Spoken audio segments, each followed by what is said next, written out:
Chapter 1055, Train of Thought. Completely digested?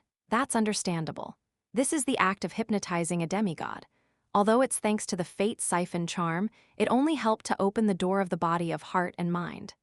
The subsequent consciousness manipulation and the cue planting needs to be done personally. If she weren't careful, she would trigger an intense rejection and would lead to failure. Acting, done to the extreme, would definitely accelerate the digestion process. Klein nodded gently and said in praise, "This is a good thing. It's even more so for the current situation." Audrey understood what Mr. World meant. In this storm that was sweeping around thanks to the angel of imagination Adam and King George III, even if she stood by the sidelines, she could sense her weakness and how powerless she was. She couldn't wait to improve herself. She tersely acknowledged and said, "I'll urge the Sun to give his conditions to complete the deal and try my best to advance to Sequence 5. When the time comes, I hope that I can receive the protection of Mr. Fool and remain conscious in my dream." Having been prepared for this, Klein smiled and said, "Actually, you don't have to wait that long. I'll be able to sell you a Dreamwalker's Beyonder characteristic by tomorrow, and at the latest, Friday." As it was a private exchange, Klein didn't act as the world by deliberately making his voice hoarse. All he did was sound reserved. "Really?" Audrey's eyes widened, not concealing her surprise.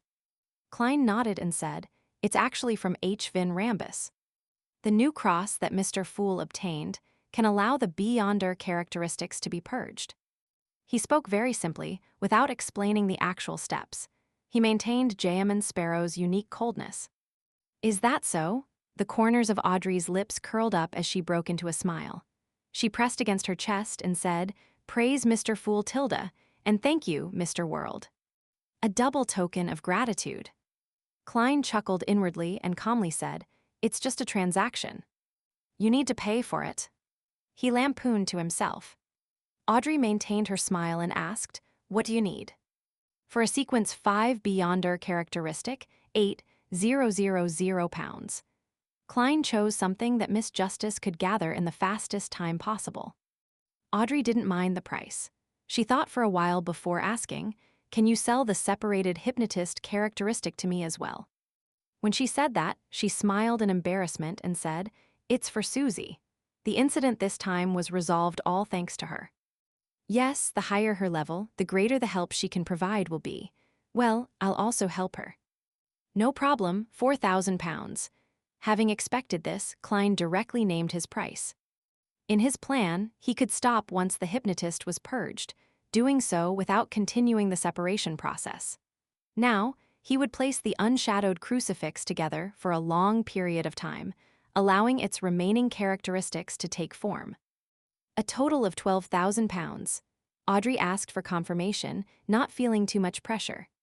As she didn't have any major expenditures for the past few months, she only had 10,000 pounds left.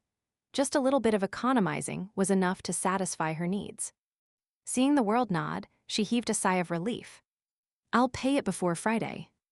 After closing the deal, her mood became better with H. Vin Rambus having been killed.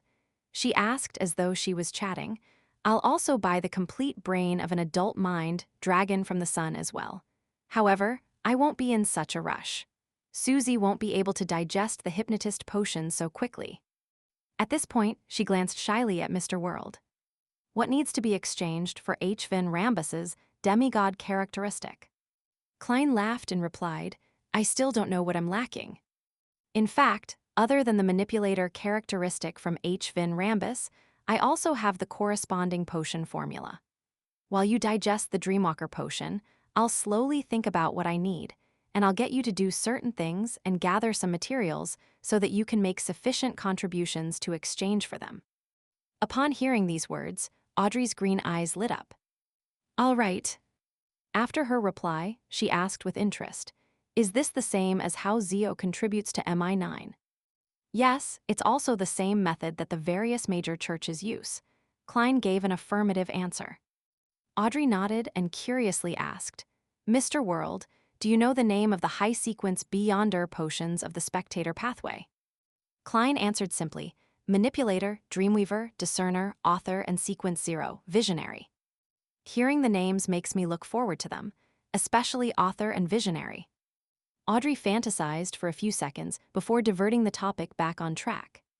Did H. Vin Rambus say what the king's secret is? Also, why are they helping the king? She was partially asking for Zio, but on the other hand, she was also concerned herself. The king's secret? He wishes to bypass the 3 major contracts the royal family signed with the Orthodox churches and become a demigod. For this, he needs to use many sacrificial rituals to gain control of some important object inside the Blood Emperor's ruins. Heh. That was H. Vin Rambus's answer, but it might not be the entire truth and might very likely be only a part of it. As Klein answered, he shared his line of thought. As for the psychology alchemists or the Twilight Hermit Order, they need a war that sweeps the entire world. This is what they're pushing for and hope to see as the trend of the times. A war that sweeps the entire world, Audrey repeated softly. Her pretty eyebrows furrowed slightly and her cheerful mood plummeted again. Although her status and standing hadn't made her truly experience the cruelty of war before, she was no longer sheltered and cut off from the world. She could already imagine it to a certain degree. After a brief moment of silence, Audrey took a deep breath and forced a smile. I hope we can stop this. After exchanging a few more words, she left the gray fog and returned to the real world. As for Klein, he busily used clear water, tree sap, herbal powder, thousand-faced hunter's blood, spirit world plunder powder, and other materials to dilute H. Vin Rambus's Beyonder characteristic and concoct a potion that had a questionable name which was definitely filled with problems. Then, he found an ordinary glass bottle and put the potion inside. He wanted to know what kind of sealed artifact it would eventually transform into. This took quite a bit of time, so he used the power of the mysterious space above the gray fog to construct a spherical barrier around the glass bottle to prevent any influence it had on the entire area after it mutated. After doing all of this, he returned to 160 Birkeland Street. He prepared to summon Arodes and ask it for information about the 2 Beyonder creatures known as Hound of Fulgrim and Demonic Wolf of Fog. At that moment, with the passage of time, the clouds in the sky had thickened and the sun was covered up once again. The entirety of Backland had become as dark and cold as the morning. Standing in front of the desk, he looked out the window at the sky. For some reason, he felt as though he and the Church of Evernight had neglected an important problem. Their investigations had been going relatively smoothly during this period of time, and the intelligence they received was also delving deeper. However, for some reason, it made him feel uneasy. Is there some influence or misdirection in this matter, and truly is something that I can't think of? Even heading above the gray fog is useless. Divination will most likely point towards him. Klein hurriedly collected his thoughts, unfurled the paper, and drew a picture consisting of symbols that implied concealment and mystery, prying with a fountain pen. 1 second, 2 seconds. After nearly 8 seconds, the full-body mirror in the room turned dark. Aqueous light rippled and formed silver words. Exalted Great Master, your puny, loyal, and humble servant, Arodes, is here to answer your summoning. I think I'm late. I'm already a Grade 1 sealed artifact. I need some time if I want to circumvent the isolation. Please forgive me, Great Master. You're a Grade 1 sealed artifact, Klein asked with a surprised look. He could already imagine what was going on within the Church of Steam. The mirror that likes to play question and answer games has suddenly gone crazy.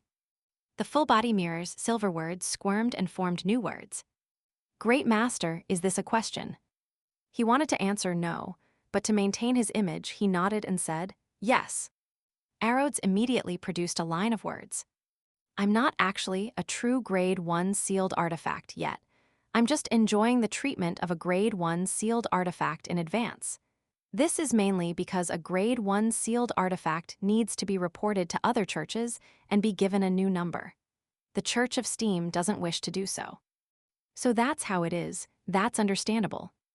Klein nodded gently. Got it. The aqueous light on the full-body mirror's surface flashed again as new silver words formed.